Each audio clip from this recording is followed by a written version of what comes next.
Superintendent is going to be holding a news conference very shortly at police headquarters. We're going to be there, of course, and he's going to be speaking on behalf of Bill Blair and the Integrated Security Unit, I understand, to talk about what happened, why it happened at Queen and Spadina, just to get their side, because, you know, we've been hearing a lot from people on the inside. Rena, we want to know the official line from Toronto Police, why they would have a couple hundred people standing in the pouring rain during a severe thunderstorm watch, or rather warning, I should say, while there's flooding going on in the city of Toronto, and what they were thinking, and if this was just a really slow processing, and or maybe there's something else behind it, but we hope to find out. Rena, over to you. All right, thank you very much for that, Steph. And of course, we're thankful to Sammy for being our eyes and ears on the ground, but we have other eyes and ears on the ground as well. Let's go straight now to Craig Kielburger. He's on Eastern Avenue in front of the G20 detention center. What's going on behind you now? Again, for the past half hour, there's been feverish activity with individual after individual being released. Every few minutes, the group that has remained has been cheering. We've seen a mixed reaction as people walk out, some fist pumping in the air, family members embracing them. You can see right now, as a group just walked out, a photo being taken, individuals into the soaking rain, some of whom don't have family members to greet them, but we're anticipating that this is where the buses are bound that you've been speaking of on their way. If I may invite, just literally moments ago, in fact, Pamela walked straight out the doors, and I walked up to her and asked, would you share your story with us here today? Can I ask, can you describe what was it like inside? Why did they suddenly let you go? I mean, it looks like a zoo. It is not like a jail. It is like cages where you would put animals in a zoo. And in fact, one of the very nice guards in there referred to them as our kennels.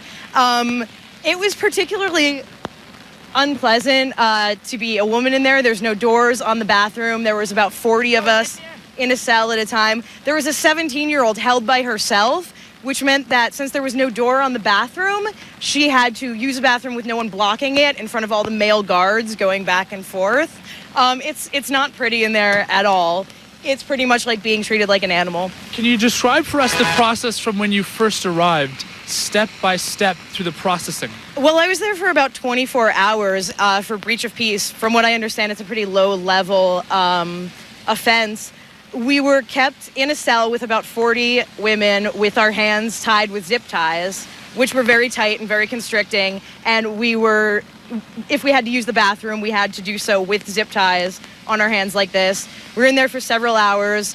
Then we were brought to another cell where they were taken off but had to wait several more hours. I personally am on medication, and I had to bother the guards over and over and over and over before they would give me any of my medications. And there's a girl in there, from what I understand, who isn't getting her medications at all at this point.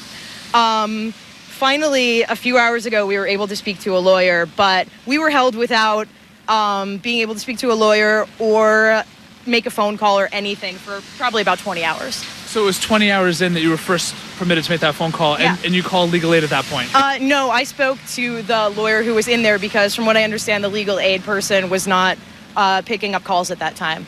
And when you say the lawyer that was in there, they provided you with a lawyer? Mm-hmm. Yeah, after about 20 hours.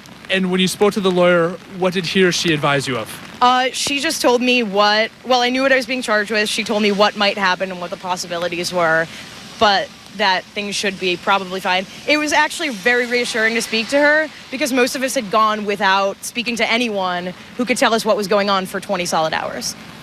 And we've been asking people, what is the spirit like now that they've started to release individuals at such a rapid pace? Well, people have been keeping their spirits up. There's been singing and chanting, and the aluminum walls make for great percussion. Now that you've been released, if I ask, would you ever go to a protest again after that experience? Oh, fuck yeah. Yeah. Understood.